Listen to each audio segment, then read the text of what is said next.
Kā freizes vingrinājums, kurš trenē šeit te mūsu īkriņu, mūsu galveno musuli, visām iešanām, visām lekšām, ļoti svarīgs muskulīts.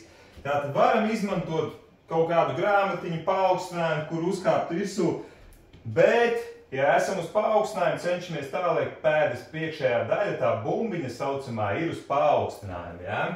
Varam darīt, kā es šajā variantā darīšu, vienkārši no grīdas. Apmēram pēdu no sienas atkāpjos, pieturos ar rokām vai atbalstos ar rokām no vienas kājas, otru kāju varam likt šeit, kā ērtāk. Katram ir savādāk, okay?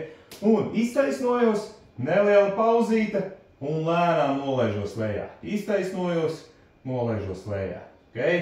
Sekojam ritmiņam, kāds ir uzrakstīts tieši mūsu treniņa plānā, jo tas ir ļoti svarīgi. Ir dažādākas fāzes, viena ir nostiprināšanai, viena jau ir atlētiskumam, kur varbūt ātrāk jau jāstrādā, tas ir atkarīgs no plāna, kā jau teicu. Tad izdaram noteikto reižu skaitu ar vienu kāju, pamaina tieši tas pats ar otru.